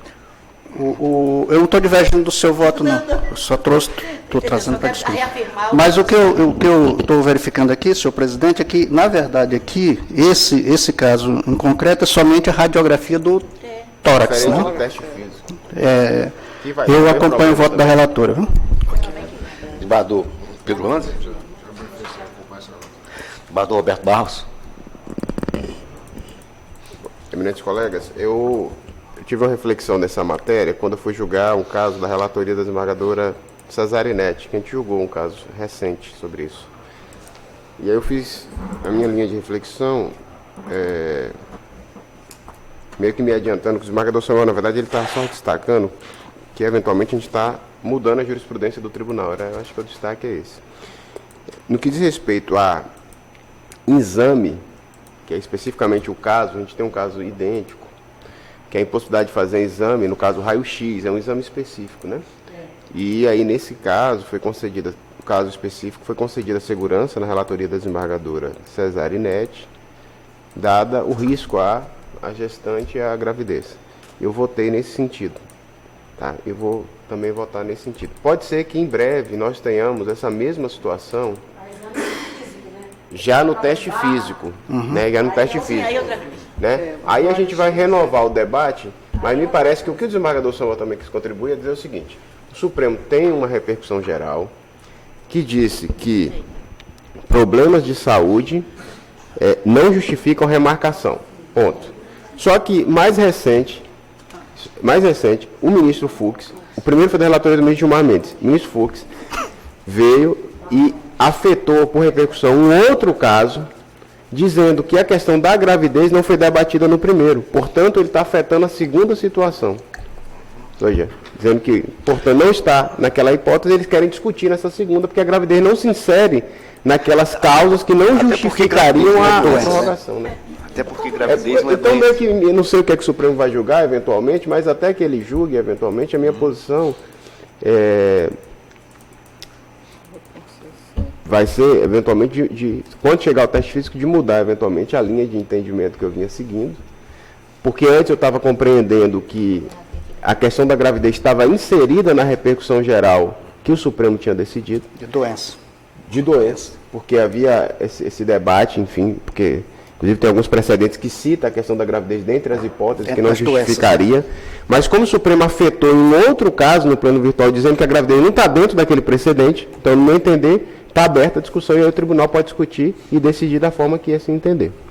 Então, por isso que me parece que a lógica do exame de saúde, no dia que chegar do teste físico, será a mesma. Agora, se o Supremo lá na frente disser que não, que não pode adiar, enfim, aí é uma outra coisa. Mas eu acompanho o voto da desembargadora. Tendência, creio que ela vai estar, já ter tido bebê quando chegar o teste físico, tá? Como caminham os concursos públicos do Estado do Acre? Ok, desembargadora Regina, com voto. Para saber que me orientar. Eu vou acompanhar a nobre relatora. Lembrando também que tem um precedente na minha lavra, mesmo sentido, entendendo que a Constituição Federal desautoriza o Estado de exigir da cidadã candidata a realização deste exame que, se realizado, vai violar a saúde, a integridade e a dignidade do nascituro, de modo que afasto a incidência da norma editalícia autorizadora, adiando este exame específico para depois de quando nascer a criança. Como voto, silêncio. Desembargador Júnior Alberto. Aldivon.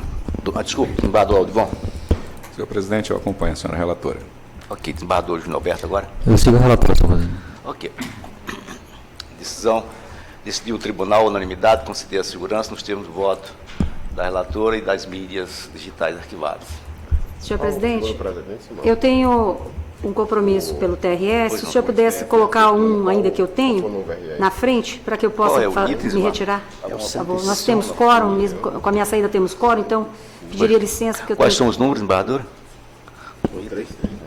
É o Esse aqui é a última afetação. afetação do concurso público. É o Que 8. é agora de novembro. Oitavo. Podemos colocar, né? Que vai ser o tema.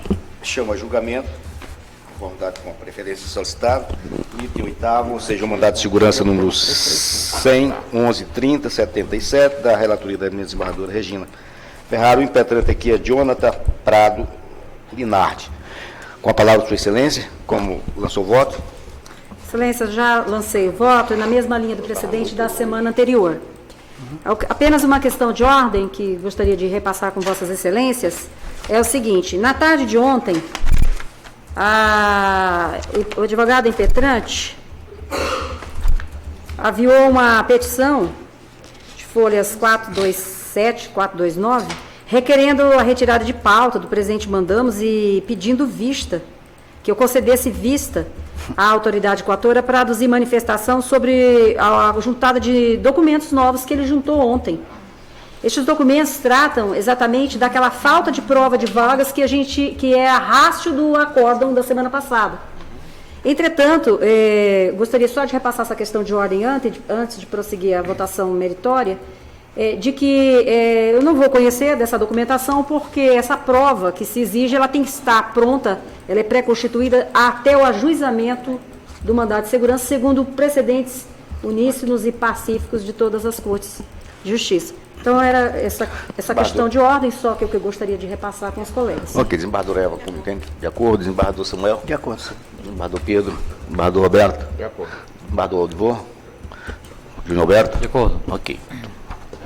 E, quanto ao mérito, eu estou denegando a ordem, por falta de prova, justamente. E nada impede que ele entre, que ele avie a ação ordinária, se ele eventualmente achar que deve, para que não faça coisa julgada, né, viabilizando o impetrante buscar novamente a satisfação do seu direito em ação própria que comporte ação dilatória, que comporte ampla dilação probatória. Então, não há prejuízo também para a parte. Pode pegar essa documentação de ontem e aviar as ações ordinárias que ele bem entender. Ok, desembargadora, doutora Gisela, procuradora?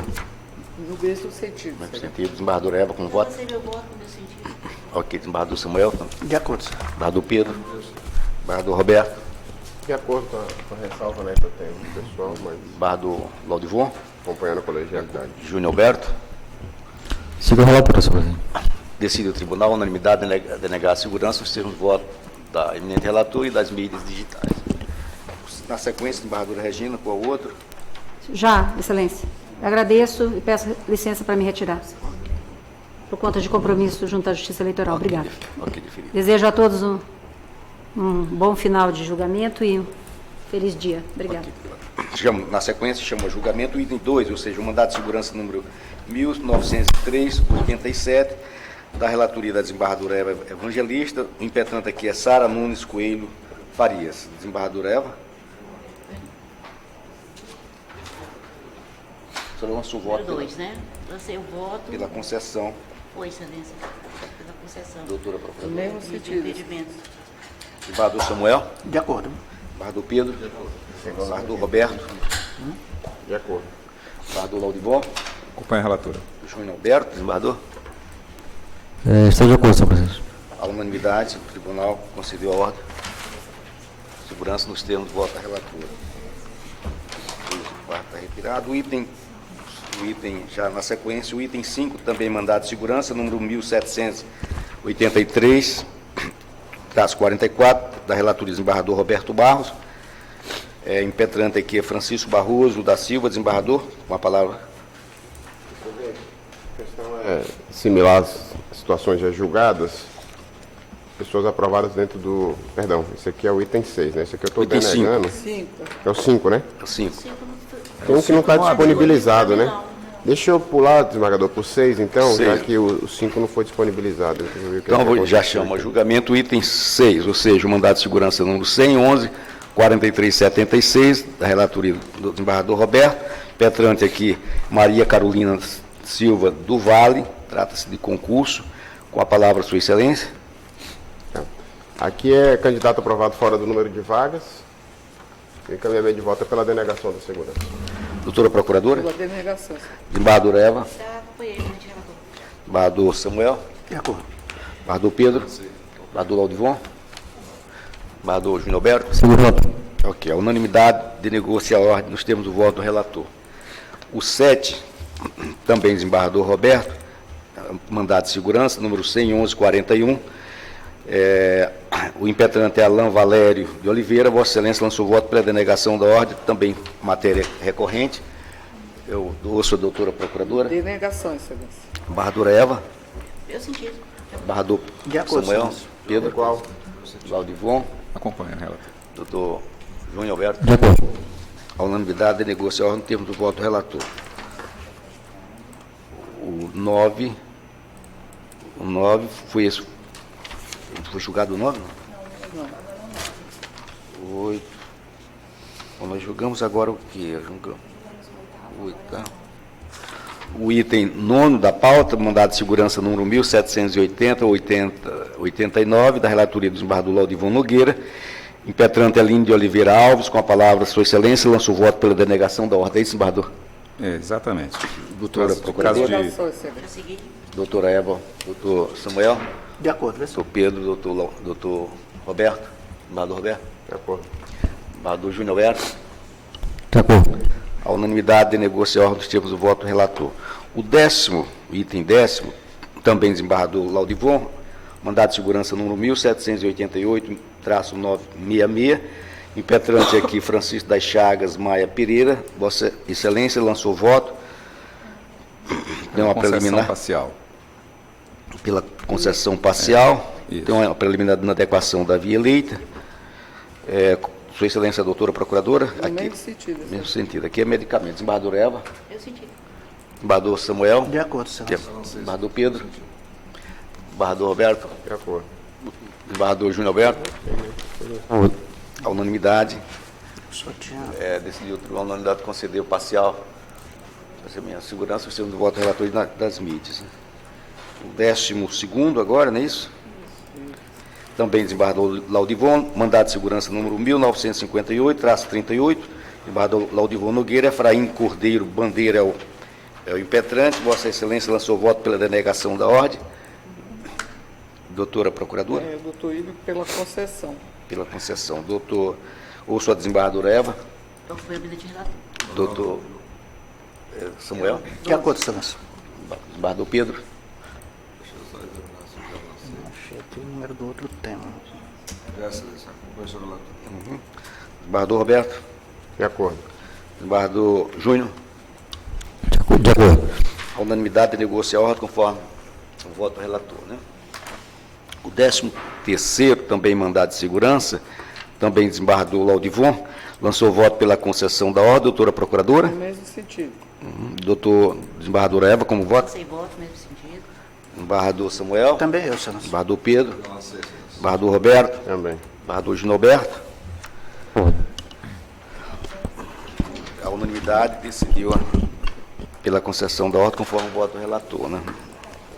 O 14, também mandado de segurança, desembargador Laudivon, é o mandado de segurança número 100-1039-84, da relatoria do eminente desembargador. José Nildo Oliveira de Menezes é o impetrante.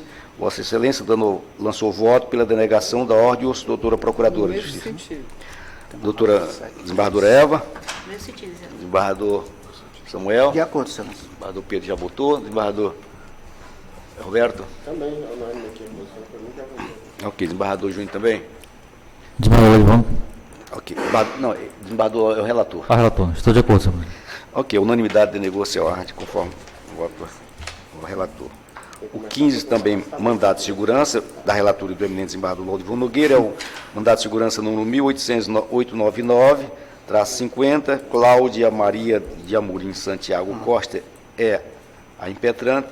Vossa Excelência, desembargador, lançou voto pela concessão da ordem e ouço a doutora No Procuradora. mesmo sentido. Desembargador Eva também no mesmo sentido.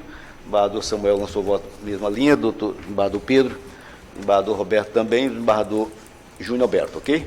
Sim. A unanimidade decidiu Egrégio Tribunal pela concessão da ordem, nós temos o voto do relator. O 16, o item 16 está sendo retirado, porque a relatora desembargadora Cesarinete. O 17 também foi retirado. O 18 foi julgado e vamos para o item 19, também da relatoria do desembargador Laurivan Nogueira. É o agravo regimental número 1601/58. O desembargador Laurivan é o relator. O agravante aqui é o estado do ar. Com uma palavra, Sua Excelência, lançou o voto, desembargador. Nossa, é muito tema, né, rapaz? Perda do objeto, é isso? Encaminhei no sentido de reconhecer prejudicado o agravo, porque já julgado o acórdão, o feito principal. Doutora Procuradora? No mesmo sentido. Desembargadora Eva? Meu sentido, isso. Desembargador Samuel, desembargador Pedro, a unanimidade, desembargador Roberto, unanimidade. Julgou-se prejudicado o agravo regimental. Interessante. Por que o tema... Porque saiu Ok. aqui quando já... O item 20 é da minha relatoria. Embora tenha preparado o voto, a desembargadora Valdirene é a revisora, ela apresentou uma questão preliminar que eu só posso examiná-la com a presença dela aqui. Tem um processo em mesa trazido pelo desembargador Samuel, evangelista, é o desembargo de declaração número 1059.551/2008, da relatoria do eminente desembargador Samuel, com Vossa Excelência, com a palavra, eminente desembargador Samuel. Encaminhando o voto pela rejeição dos embargos, Excelência. Não está disponível? Doutora,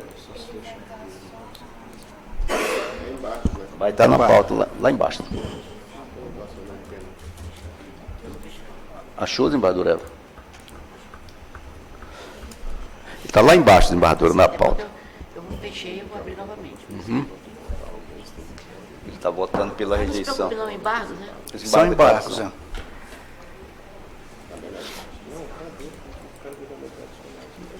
Ah, sim.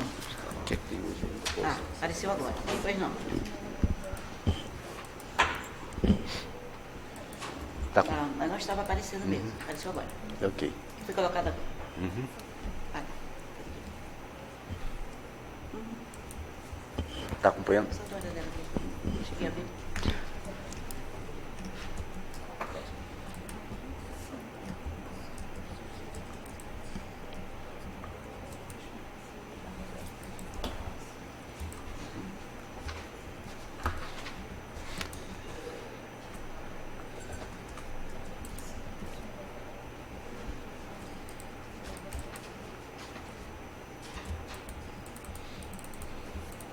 Depois eu quero Já me inteirei. as folhas da cidade. Está Já me inteirei. acompanhando, desembargador, ele? Já vi o voto, é porque eu não tinha... Acompanhando, Embargo, desembargador? declaração. Ok. Sim, eu já me inteirei e eu sigo o relator. Tá. Desembargador Pedro Hans? Desembargador Roberto Barros? Desembargador Laurivan Nogueira? Acompanho, senhor relator. Desembargador Júnior Alberto? De acordo, senhor presidente. Ok. A unanimidade registrada do desembargo. Desembargador Roberto, tem aquele item 5, Vossa Excelência, vai julgar agora? Ou... Claro. Eminentes colegas, eu primeiro peço a Vossa Excelência, foi disponibilizado antes, mas agora já está disponível, eu vou, Vossa Excelência, vou resumir a situação. Item 5, tá? O item 5 é o mandato de segurança número 1783-44, da relatoria do eminente desembargador Roberto Barros. O impetrante aqui é Francisco Barroso da Silva. Vossa Excelência lançou voto Pela denegação da ordem. denegação da ordem. Trata-se também de concurso. Essa situação tem um precedente até do desembargador Laurivan que ele negou monocraticamente o trâmite do mandado de segurança. A pessoa que impetrou o mandado de segurança antes de expirar o prazo de validade. Mas aí ela acumulou uma outra causa de pedir, que foi a questão da preterição, dizendo que havia preterição, excepcionalmente, ou seja, justificaria a sua contratação mesmo dentro do prazo de validade, ou seja, em que retiraria da administração poder discricionário de escolher o momento de nomear, né? Então, esse caso já tinha passado, eu terminei julgando, trazendo aqui para o mérito, e aí dizendo que eu não vislumbrei a preterição. Nós temos julgado inúmeros, né, nesse caso, e a pessoa disse que contratou temporário, essa coisa toda, e eu estou dizendo que, no caso, não há preterição, e estando o concurso dentro do prazo de validade, a administração não estaria obrigada a convocá-lo. É porque eu estou encaminhando o voto pela denegação da segurança. Doutora Procuradora? No mesmo sentido. Doutor desembargador Eva? Eu sigo acreditando. Desembargador Samuel? De acordo. Desembargador Pedro? É um caso igual a esse, lá para julgar. Ok. Desembargador Aldivon? Acompanhe seu relator. Desembargador Júnior Alberto? Sigo o relator. Ok. A unanimidade no servo do voto relator denegou-se a ordem. Bom, não havendo mais processo, eu concedo a palavra a quem dela queira fazer uso. Senhor presidente. Pois não, lá. Senhor presidente, eminentes pares, doutora procuradora e também a doutora Enício, não fiz ao início, que eu desejo registrar esse grandioso trabalho que foi desenvolvido pela administração do desembargador Roberto Barros, que diz respeito ao projeto, esse projeto itinerante, disposição itinerante, dos 5 décadas do Tribunal de Justiça. Eu trabalho que esse projeto ele nasceu em 2013 e agora implementado pela eminente desembargadora Denise Monteiro. Ontem ela me proporcionou a oportunidade de fazer a abertura da exposição itinerante, 5 décadas de Tribunal de Justiça na comarca de Sena Madureira, que eu considerei como um presente, porque ali eu estive durante o início da minha carreira, da magistratura, foram 5 anos ali, pude colher a satisfação dos servidores, dos juízes ali presentes e também da comunidade, das autoridades presentes da comunidade. Iniciativas como essas, elas realçam a grandeza e a significação do Tribunal de Justiça, porque essa exposição ela conta a nossa história desde a proclamação da República, desde 1890. É um trabalho muito bem elaborado, é um convênio, né, desembargador Roberto, com o Ministério da Cultura. Da Cultura. É algo realmente que ele merece registro no nosso tribunal. E merece, inclusive, ser divulgado pela TV Justiça, porque é um trabalho muito denso e histórico. Conta uma história de um tribunal ainda recente, mas uma história muito bonita, porque ela vem desde o século passado. Iniciativas como essa, elas merecem o registro. Eu faço esse registro aqui porque vejo que dessa importância, dessa relevância que a atual administração também confere a essas questões. Agora, ficará durante 20 dias a exposição em Sena Madureira e depois irá a Tarauacá e Cruzeiro do Sul. E eu vou propor à nossa presidente que, por favor, que no retorno, que passe em Feijó, porque isso vai gerar uma dificuldade em relação a Feijó, a comarca de Feijó, para explicar por que ali não foi passada. É porque foram escolhidas 7 comarcas. Mas como aquela comarca, a gente verifica as comarcas, elas são sedentas, né, da presença do tribunal, da presença dos seus membros, dos seus desembargadores. E eu fiquei muito feliz, eu quase me emocionei, contei histórias passadas. Eu não vou repetir aqui, porque até quebrei o protocolo para criar, porque me recordei, me vi imersa naquele fórum antigo, lá no fórum antigo que tínhamos, era um corredor longo, e foi ali que pela primeira vez eu vi a pessoa mais importante da minha vida, que foi o Menando. Pois bem, então ali eu tive tudo naquela comarca. Eu não posso entender como não se pode gostar das comarcas do interior. Eu gosto demais de Sena Madureira. Hoje a minha relação é com os netos daquelas pessoas que eu conheci, porque dias atrás eu estava numa determinação da idade, uma moça jovem, bonita, perto. A senhora me conhece, acho que a senhora me conhece, eu não conhecia, porque ela não tem 30 anos, eu sou a neta do senhor José Félix.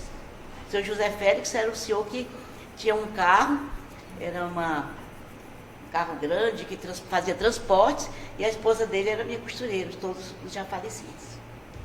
Então, ali hoje nós estamos, essa memória sendo recuperada.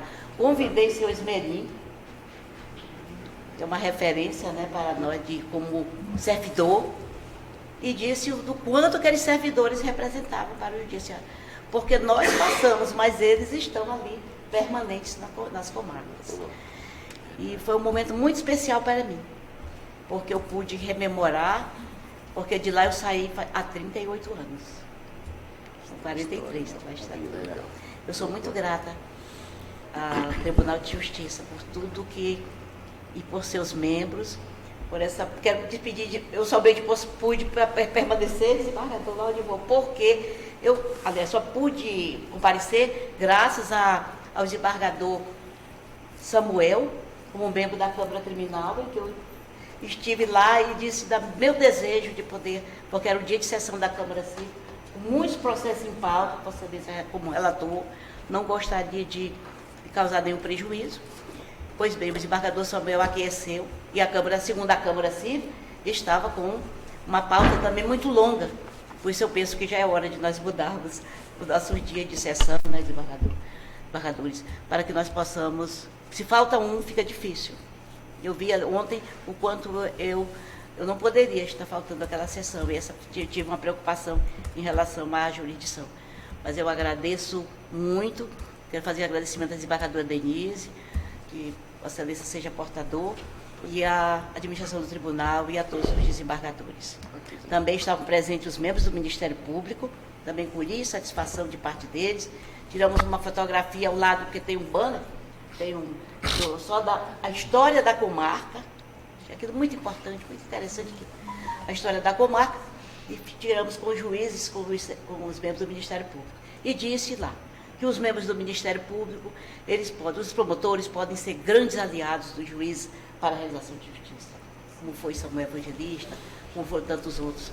Nós não podemos nos perder em fogueiras de vaidades, muitas vezes que acontece, né? Principalmente quando somos mais jovens. Eu tive um promotor que ele, naquela época ainda não havia investigação. Não foi o doutor Felipe Assef. O doutor Felipe Assef foi meu promotor, meu professor, foi meu mestre. Mas não foi. Houve um promotor posteriormente que ele fazia investigação no gabinete dele. Ainda naquela época o Ministério Público ainda não tinha poder de investigação. Eu mandei cumprir o mandado de reintegração de posse num seringal, e na retorno mataram o invasor. Era um pistoleiro. Pois bem, a polícia matou. A versão da polícia é que ele teria tentado fugir e foi morto. Pois bem, e o promotor da época, ele pretendia fazer essa investigação para que eu fosse responsabilizada pela morte do cidadão, do pistoleiro. Inclusive, o padre Heitor, que era o padre lá junto com o padre Paulino maravilhoso, me proibiu de comungar. Eu, naquela época, católica, praticante, fervorosa, porque eu era, naquele tempo, não era divorciada, era desquitada. Então, eu era impura, vamos dizer assim, vamos lá. Bem, então, toda espécie de preconceito eu já passei. E lá, eu vi o padre Paulino, nunca teve essa espécie de... Essa questão religiosa é um problema, né? De preconceito, né? Bom, até que fui... E lá mesmo, depois que... Eu ainda consegui, foi anular esse primeiro casamento no direito canônico, para poder afirmar minha fé. E depois casei no religioso. Aqui em Rio Branco, quem fez meu casamento foi Dom Moacir. Então, eu consegui. Um casamento tão bonito, tão lindo, que eu não me lembro mais nem o que ele disse, porque eu estava tão emocionada, porque aquilo era a afirmação da minha fé. Então, eu agradeço muito, mais uma vez, porque isso é uma história de vida. Aquela história que eu fui lá, que eu fui apresentar, que eu fui fazer a abertura, é a minha história de vida. E ali de Sena Madureira eu tive o meu filho Vinícius, no Hospital João Câncio Fernandes. E levei minhas filhas, uma com 7 anos, outra com um mês de idade, que ali foi o recomeço, foi o renovo. Então eu devo tudo que eu sou a Deus e a família magistratura. E a vocês. Muito obrigada por vocês. Faz os meus dias serem cada vez melhor. Presidente, só para um breve registro, já adiantado da hora. Depois, desembargadora Eva, que é muito gratificante a gente ouvir relatos como esse, desembargadora, que já tínhamos ouvido na abertura da exposição aqui em Rio Branco, né, que nós fomos, e agora com essa oportunidade que o tribunal tem para os colegas revisitarem as comarcas nas quais passaram, Vossa Excelência, em Sena Madureira, desembargador Djalma, também a vivência em algumas comarcas, mas também Tarauacá, notadamente, desembargador Pedro também já abriu, né, parece que Brasileia, né, desembargador, Vossa Excelência abriu, e é muito interessante essa oportunidade. Nos 50 anos do tribunal, eu tive a oportunidade de percorrer as comarcas, né, entregando, inclusive homenageando alguns servidores que fizeram a história do Poder Judiciário, e foi muito, muito interessante. Agora, naturalmente, que a emoção da desembargadora Eva em situações dela que vivenciou na comarca é muito maior do que a minha. A minha já tinha sido grande por conhecer as pessoas que construíram. Agora, imagina quem construiu a história junto com eles. Então, é muito interessante. Aproveitar aqui para convidar os colegas, renovar o convite para a jornada da semana que vem de Direito Processual Civil. A matéria é recursos, é uma matéria do nosso dia a dia, e dizer para os colegas que, se tiverem ainda algum pedido a mais de servidores para participar do curso, fiquem à vontade, eu sempre coloco isso no ofício, tá? Mas está tudo sendo encaminhado para a gente fazer o curso na terça-feira.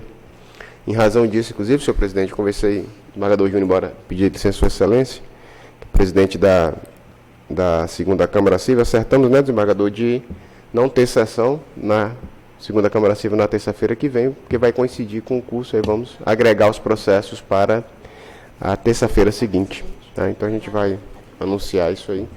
Então é esse os informes, né, por parte da diretoria da escola. Muito obrigado. Quero também realçar que, como juiz também de Sena Madureira, a desembargadora Denise também foi, desembargador Júnior Alberto. Desembargadora, eu gostaria de cumprimentar Vossa Excelência pela sua estada em Sena Madureira e ao mesmo tempo quero cumprimentar o desembargador Roberto pela iniciativa do projeto. E aqui eu gostaria de, para complementar a história de cada comarca, que nós projetássemos, colocássemos em cada comarca um mural com os juízes que por ali passaram, juízes e promotores, para formatar a história, completar a história de cada comarca. Nós temos, seria desembargador Arquelau, me parece que fez isso em algumas comarcas, mas aqui, por exemplo, em Brasileia, infelizmente, com a questão das enchentes, alguma coisa foi embora, né? Então, eu sugiro à Corte que, de repente, a gente pudesse... o custo é tão pequeno, nós temos condição de pegar a fotografia de cada membro, de cada juiz que pela comarca passou, cada promotor, e fazer um mural, como aqui nós temos um mural aqui na presidência, podíamos fazer isso em cada comarca, né? A gente é passageiro e, de repente, os nossos filhos, nossos netos, olha, esse aqui, meu avô, meu pai passou por aqui, foi juiz na comarca. Seria interessante, desembargador. Eu quero até fazer Vossa Excelência me permite, lá em Sena Madureira tem um quadro meu, mas não fui eu quem colocou, não, foi o doutor Camolês, por delicadeza dele, quando ele passou lá, ele colocou. Mas é um quadro pequeno, aí ele é desproporcional, bem pequenino assim, né? Aí ele é desproporcional porque o dos outros é bem grande. Mas, gente, não havendo mais quem queira fazer uso da palavra, eu agradeço a presença de todos os senhores e declaro, portanto, encerrada a presente sessão. Vai ter administrativa? Vai ter a sessão. Laudivon e a Cruzeiro. O senhor deve ir a Tarauacá. Devo ir a Tarauacá e vamos proporcionar a quem foi juiz na comarca que amanhã já, né? Sim. Pois é, Tarauacá. Pois é, eu posso ir a Tarauacá, desembargador Laudivon. O Laudivon, Cruzeiro do Sul. Por aí.